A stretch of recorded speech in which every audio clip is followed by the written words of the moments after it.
Ayan, nandito tayo sa castle nila. Kaso nga lang, walang nag-aalaga. Medyo sira-sira na. Ayan, sira-sira na yung mga pader. Ayan, ayan, ganyan. Yung mga pintura. Ayan, pangit ng pagkapintura. Nalulusaw yung mga pintura. At, ayan.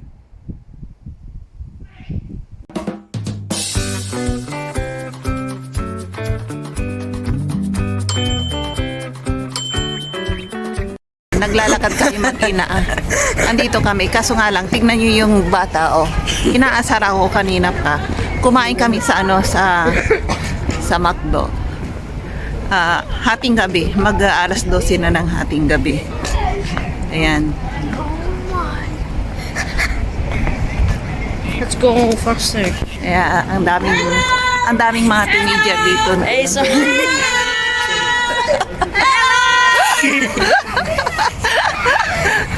this is how stupid you look. Stupid you look. Naghihilo yung mga teenager eh. Ang gaganda nila, mga bata. Alas 12 ng hating gabi, nandito sila sa city. Pag sa hating gabi, ang mga tao rito sa city, sa city nila is mga dalaginding binata na sa diskohan. Pero mga pag umaga hanggang mga ano yan, hapon, yung matatanda hanggang alas 7, alas 8, alas 9, yung nasa diskohan, yung mga lola at lolo muna. Pagsapit ng hating gabi, mga binatilyo na. Hindi na kaya kasi ng paan ng mga lolo at lola na magdisco at magkaraoke. Baka makatulog na sila sa sa bear house. Ano yun dito eh. Kung sino ang malakas pa yung mga paa, sila ang tumatagal. Pero yung mga lola at lolo, wala na. Hanggang pang alas 9 lang sila ng gabi. Ayan.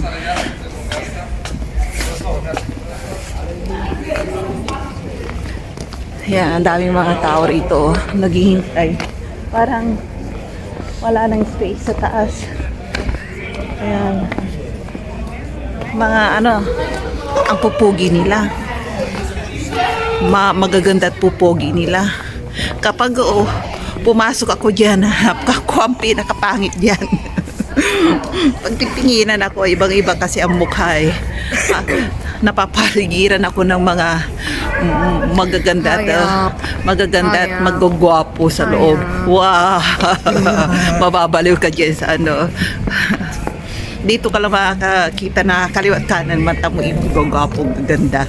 Pero dyan sa Asia, ay nako, yung mga mata mo. Ako ng anak ko nasa bahay na kami, alas 12 nisisigaw na naman. Kanina sa labas, nahihiya siya. Ngayon, tingnan niyo, parang isang hello guys, here we go. We are here in main city of Leverett. How you can say that one, this one, our city, Leverett. How to pronounce? Okay, let's go. He's smiling again. Okay. Strong wind. Too much strong wind. Not so much cold today. Yeah, let's go. Ayan. Mag-English muna tayo ngayon para maintindihan naman ninyo kahit konting barok. Diba? Ayan. Nagpapaturo ako sa anak ko. Ayan, dito. Ayan, Sabado ngayon. Sabado ngayon. Ayan na yung train. Kailangan nating magmadali. I thought train coming. Ayan. Kala ko may train na dadaan sa likod ko. Kaya nagmamadali ako. Nandito tayo sa maliit na park ng city nila. Oh. Ayan dyan. Kunting lakad lang. Hinihingal na ako. Tingnan niyo yung mga tao dito sa park. Puro mga matatanda na katulad ko. Nagpapainit. Ayan. Ayun. Lakas ng hangin. Grabe. Ayan o. Paano ko kaya ano to? Super lakas ng hangin. Ayan o. Ayan. At ano ba yung buhok ko? Ano na? Ang lakas kasi ng hangin eh. Kaya tara, doon naman tayo sa taas. Parang Baguio Star itong tinitirahan ko.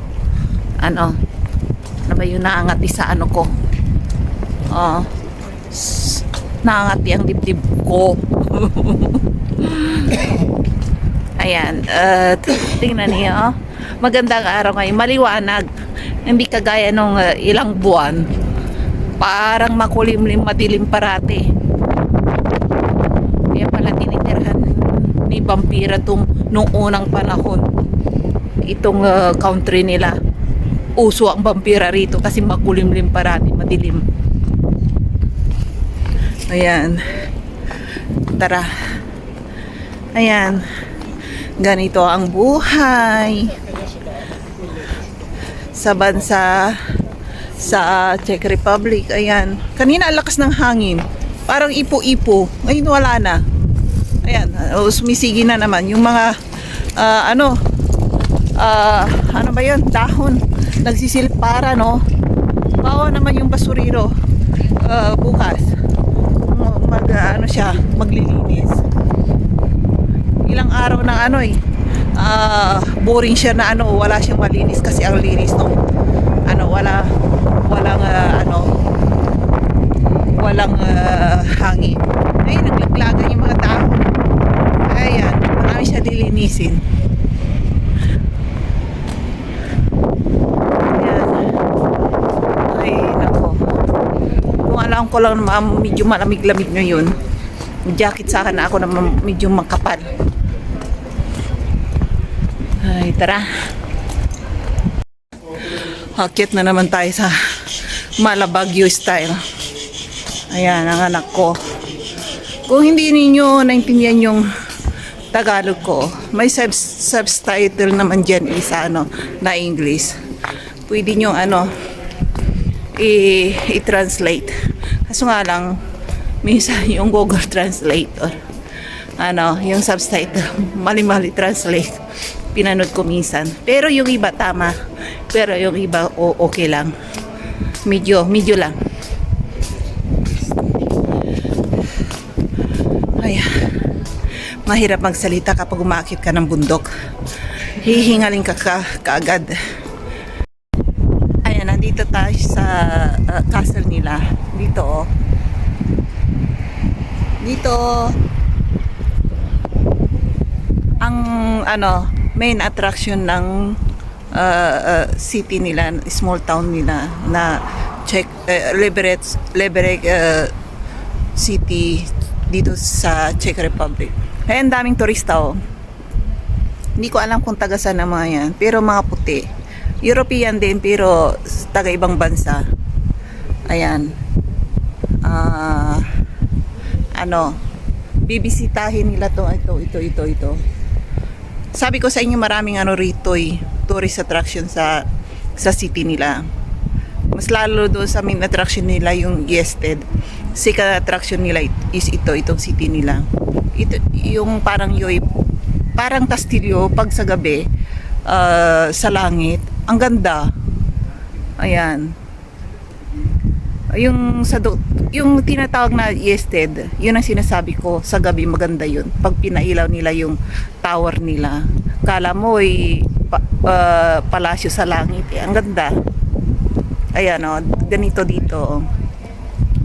Ayan. Yung tour guide nag-i-explain. Pero kung pupunta kayo rito, medyo hindi ko ma-explain. Ipapakita ko lang sa inyo yung palasyong to.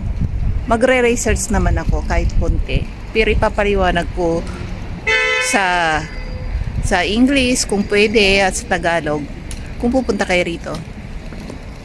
Ayan o, andyan o. Ayan. Dito. Dito tayo. Ang daming turista o. Ano ba yung buhok?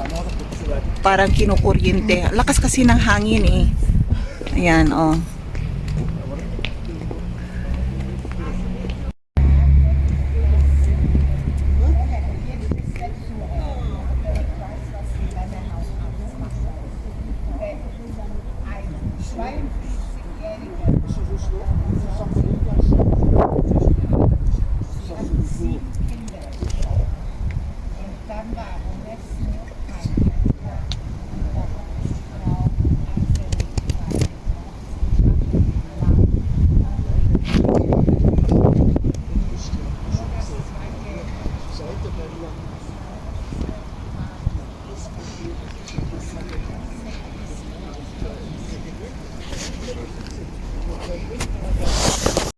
Ayan, ang daming turista oh. Ayan.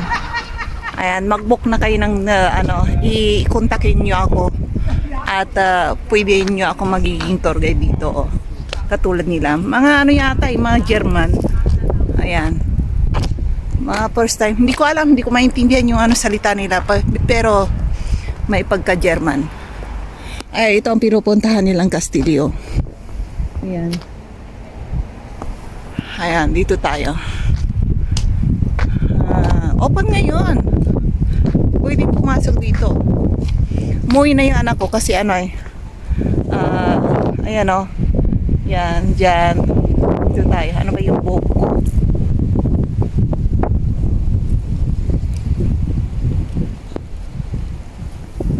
Ang lakas ng hangin kasi. Ayan.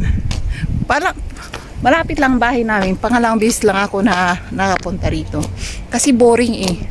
Kasi, paano ko i-promote to? Mga turista lang kasi pupunta rito eh. Ayan dyan, oh. Entrance dito. Ayan. Pasukin natin. Sana walang multo. Umaga naman kasi eh. Ayan. Nandito na tayo sa loob. Oh, tignan niyo. O hindi pa papasok yung mga turista. Halos wala pang tao. Pero diyan sa likod, may taga-check na nagkukwentuhan, lalakas ng tawa. Mga binatilyo. Ayan.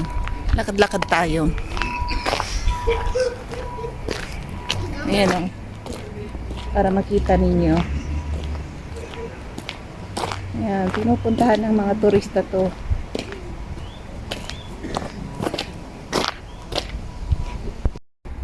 Ayan, nandito tayo sa castle nila.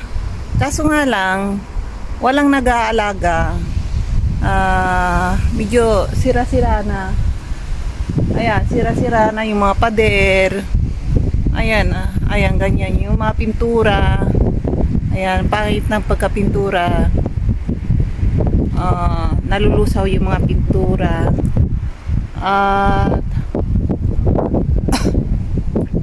Ayan. Ganito lang, open sa public, no entrance fee. Pwede kayo magtambay dito araw-gabi. Ayan. Kung hindi kayo takot.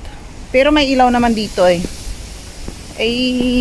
Kung magiging tour guide niyo ako, kasama ninyo ako. Ayan. Hindi lang dito ang pupuntahan natin. Parang itong Castillo nila parang haunted na eh. Wala kasi katao-tao eh. Ayan. Ayan, dyan. Pero kung may pera ako, gusto kong puntahan yung castle ni Vampira sa Romania. Malapit lang dito, pwedeng mag-drive. Wala pang budget. At kailangan ng pag pumunta ako doon, kasama ko asawa ko at anak ko, yung walang pasok. Kahit na 1 week lang kami doon. Yung isa kong kaibigan, nakapunta na sila doon. Yun ang gusto kong puntahan. Kasi mahilig ako manood ng vampire movie. or drama. Yung gustong gusto ko, kaya gusto kong makita yung palasyo ni Dracula doon. Pwede ko i-vlog yun. Ayan, doon. Ay nako, kailan kaya mapunta doon. Ayan, dito na tayo. Palabas na tayo. May labasan dito. Open ang gate. Hindi nila sinarado. May saraduhan. Parang sinasarado nila ng alas 5 ng gabi. Hapon pala. Ay, ito 7 to 22. Ayan, open. Hindi ko maintindihan kasi nasa check language. Ngayon Sabado ngayon, open. Ayan. Maganda kaso nga lang yung pintura nga lang pwede yung pasyalan for memory kapag nakapunta kayo rito sa Czech Republic. Hindi naman kayo papasok dyan sa castle na yun. Hindi ko alam. Tanungin ko sa asawa ko kung anong oras ang pwedeng, or anong araw pwedeng pumasok dyan. Sabi niya pwedeng pumasok daw eh. Hindi ko nga lang alam. Hindi ko natanong kung anong araw. Ayan dito pa Yan dyan.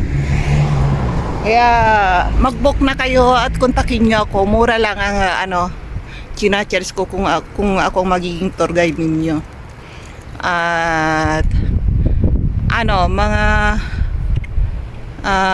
kung dito kayo mag-stay sa hotel dito sa Czech Republic, ay dito sa Liberec area, pwede ko kayong i-book dito. Kaya magbabayad. Yung babayaran nyo lang sa akin yung pagtuturo around ko kayo dito. Ayun, punta tayo sa Yested, dito sa Castillo, sa city nila. At tapos kung gusto niyo magpapasundo sa airport, bayaran niyo yung gasolina ng asawa ko at saka yung rent. May kung ilang katao kayo, magre-renta ako ng van. Ayan, tapos mag-usap na lang tayo sa presyo. Sabihin ko sa inyo kung ilang araw. Per katao ang sinisingil ko. Ayan. Ayos. Kaya book na kayo, matapos kontakin nyo na ako para naman may magawa ko sa sarili ko dito sa Czech Republic. Ayan, maturtur ko kayo. Yan ba yung buhok ko? Ayan. Ayan, nandito tayo sa grocery nila. Sa Lidl grocery. Dahil mura yung mangga, 24 lang. At ano pa mabibili rito. Tingnan ko kung ano pwede kong bilhin. Malamig sa labas, imuwi na yan ako. Hindi na niya ako sinamahan eh. Naasar ako eh. Sabi niya, uwi na raw siya. Uwi na siya. Wala ka nang ginawa kundi may pag-usap sa cellphone parati. Sabi niya gano'n sa akin. Nakulo ko talaga yun. Ay nako. Ayan. Ano pa?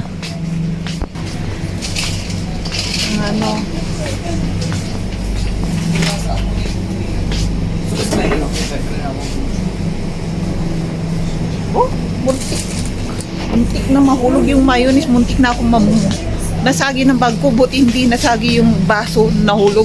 Naku, 59 pa naman yun. Pag grocery ka na yun, muntik na mahulog yung baso. Kaya may sardinas pa ako kahapon, binuksan ko. Tsaka yung tuna na nabili ko, alansa. Hindi makain ng anak ko, ayaw ko rin. Super lansa. Ano kayong gagawin ko doon? Kaya sabi ko yung mga isda rito, kahit na yung mga tuna, piliin mo yung tuna hindi malansa. Hindi ko naman kasi alam na pag binuksan ni malansa. Ay nako. Super lansa yung tuna nila. Kaya mag-baby ka ko mamaya. Kaya pwedeng kunin dito. Ayan. Bibili ako ng drinks. Number 1 drinks. Ay, doon ako sa malaking mall. Doon sa kabila. Kaso nga lang, tumitingin ako ng pinya. Kasi yung pinya, number 1 gusto ko kasi pampatunaw ng kinain. Pampatunaw ng bituka ulit. Yung bang pampalinis ng bituka. Yan. Ano kaya? Gusto ko talagang pumunta doon sa palasyo ni Dracula sa Romania. So nga lang wala pa akong budget. So manood na kayo ng mga video ko. Katapos mag-subscribe na rin kayo para makapunta ako doon at hindi ko balag bawal yatang matulog doon. At saka baka ma-high blood pa ay mamatay pa ako sa takot pag natulog ako doon. Medyo sa paligid doon. May kaibigan na nga kami rito na taga doon. Pwede naming tanungin kung saan magandang hotel doon. Kasi taga roon sila. Ayan, hindi ko pa alam. Bili ako ng mangga. Tsaka yung pinya hindi pa mura rito. Doon sa kabila lang medyo mura, dito hindi pa. Ayan o. Ay, mura rin. Kaso nga lang maliliit. Ananas. Mag-baby ka kung mamaya. Ay, nako. 39 pa rin ang ko. Ano kaya? Tara, doon tayo sa kabila. Ay, bili tayo ng mangga. Mangga, hinog ka na ba? Ayoko ng hinog na mangga. Gusto ko yung yung hilaw. Tapos lagyan pa ng asin or suka. Wow, masarap. Tara, tingin tayo ng mangga, oh. Mura. 24 lang. Pwede na.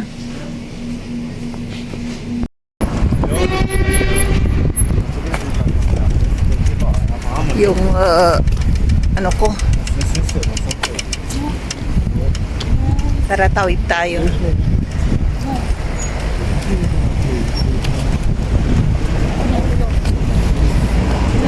Sabado ngayon medyo kukunti ang tao. Kasi kapag ganito Sabado-Linggo, karamihan dito sa Czech Republic walang mga pasok. Ay mga factory worker. Dito kasi yung connecting area ng mga pumapasok sa iba't ibang probinsya. Kung ayaw nila mag-drive ng yung sasakyan nila, ayun, dito sila mas mura kasi kapag nagbabas kang papasok kaysa magkokotse ka. Ayan. Dito kasi ang pangunahing transport nila, tram, kotse or taxi. Walang halos motor dito. Manginginig ka sa kung mayroon man isa o dalawa, hindi nila priority yung motor dito. Ayan. Kaya mas gugustuhin pa nilang mag-tram kasi mainit sa loob ng tram. Tsaka sa bus, may heater doon sa bus. Hindi aircon, heater. Kagaya sa yung buko sa Asia na air condition. Sabi na sahod na unang sa bus doon sa Manila. Grabe yung lamig sa bus, sabi niya sa akin. Grabe. Parang may snow sa loob, sabi niya. Tapos noon, nagkasakit na siya. Tapos kasi paglabas mo ng bus, mainit na mainit. Halos 40 degrees sa Manila. Ayun, pagpasok mo naman sa bus, napakalamig, parang negative yata. Ayun. Para yung buko pa rin. Buhag-hag pa rin. Anong oras na? Medyo na. Bibili ako ng bigas. Yung buko. Bibili ako ng bigas. Gusto ko bigas, ay rice. Sasayang ako ng rice. Mahal ang bigas dito. Kaya priority ng mga tao dito kumain ng patatas kaysa sa bigas, mili. Kasi mura ang patatas. Ang bigas mahal dito. 1 kilo. Yun ang kinukuha ko, yung pinakamura. 100 plus lang sa peso. Pero kung gusto yung 1 kilo, ay medyo may mura-mura pa. Ay medyo may mahal-mahal pa. Mga 200 or 300. 1 kilo yun. Ayan. Kung sa Pilipinas to, nako, rally araw-araw siguro pag sinabi ng gobyerno, 1 kilo na bigas, 100. Nako, lulusobin na nila Malacanang. Ayan. Bibili ako ng ng pinya. Ayan. 20 na rin yung mangga, medyo mura. Sana hindi ako sitahin ng gwardiya kasi may yung mangga ko nilagay ko lang sa sa loob ng bag ko. Parang nakaw ba? Pag sinita ako, pinabuksan yung bag ko, ay may isang mangga doon. Ayun. Wala pa naman resibo. Ay nako. Ayan, may music